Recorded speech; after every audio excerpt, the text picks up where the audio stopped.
మన ఆంధ్రప్రదేశ్ రాష్ట్రంలో ఉన్నటువంటి ప్రజలందరినీ కూడా దృష్టిలో పెట్టుకొని అన్ని వర్గాల వాళ్ళకి సమకాలీకంగా మొన్న 7వ తారీఖు మన గౌరవనీయ ముఖ్యమంత్రి వైఎస్ జగన్మోహన్ రెడ్డి గారు బడ్జెట్ని ప్రవేశపెట్టడం జరిగింది.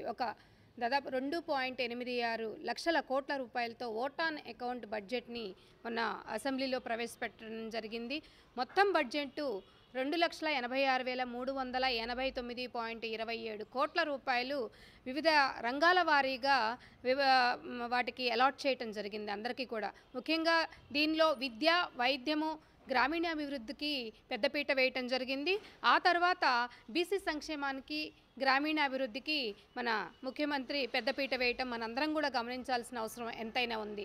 దీనిలో ముఖ్యంగా విద్యకి 33,898 కోట్ల రూపాయలని కేటాయిస్తే వైద్య రంగానికి 17,916 కోట్ల రూపాయలని చక్కగా అలాట్ చేయడం జరిగింది. ముఖ్యంగా అలాగే మన గ్రామీణాభివృద్ధిని, విలేజెస్ డెవలప్మెంట్కి 17,816 కోట్ల రూపాయలని కేటాయించడం జరిగింది. అలాగే పట్టణాభివృద్ధికి 9,546 కోట్ల రూపాయలని, అలాగే వ్యవసాయానికి కావచ్చు, అనుబంధ రంగాలకు కావచ్చు 14,236 కోట్ల రూపాయలని మన గవర్నమెంట్ అలాట్ చేయడం జరిగింది. ఆ తర్వాత సాగునీరుని తీసుకుంటే 12,038 కోట్ల రూపాయలని సాగునీరుకి, అలాగే గృహ నిర్మాణాలకు కావచ్చు, సంక్షేమానికి కావచ్చు 7,062 కోట్ల రూపాయలు గృహ నిర్మాణానికి, సంక్షేమానికి తీసుకుంటే 44,668 కోట్ల రూపాయలని ఈ విధంగా సంక్షేమానికి తీసుకుంటే, మరీ ముఖ్యంగా మళ్ళీ దానిలో కూడా బీసీ, ఎస్సీ, ఎస్టీ, మైనార్టీలకు కూడా డిఫరెంట్గా కేటాయించడం జరిగిందండి.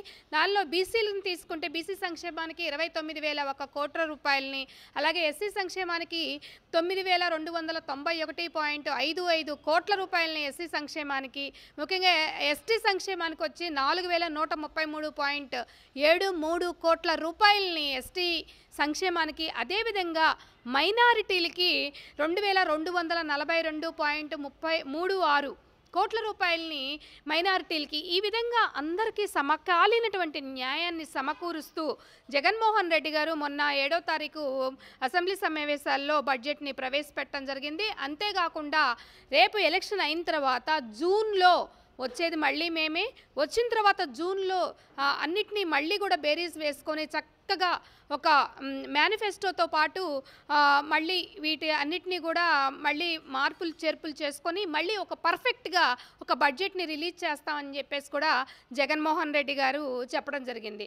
కాబట్టి అందరూ కూడా రాష్ట్రంలో ఉన్నటువంటి ప్రజలందరూ కూడా మన జగన్మోహన్ రెడ్డి గారు ఏ విధమైనటువంటి సమకాలీనిక న్యాయం చేస్తూ బడ్జెట్ను కూడా ఈవెన్ లో బడ్జెట్లో కూడా రాష్ట్రాన్ని ఎలా పరిపాలించారు, ఇప్పుడు ఉన్న బడ్జెట్తో ఎలా అందరికీ కూడా ఈక్వల్గా వాటిని అలాట్ చేశారు, ఇవన్నీ కూడా ఆలోచించి చక్కగా రేపు రాబోయే రోజుల్లో ఎలక్షన్లో ప్రతి ఒక్కళ్ళు కూడా ఓటును ఒక బాధ్యతగా భావించి ముందుకొచ్చి జగన్మోహన్ రెడ్డి గారిని మళ్ళీ కూడా మనందరం గెలిపించుకునే అవసరం ఉంది. కాబట్టి అందరూ కూడా దీనిలో పార్టిసిపేట్ చేస్తారని చెప్పేసి కోరుకుంటూ మీ అమ్మాయి Bandlamudi Roja Rani, AP state joint secretary. Thank you so much.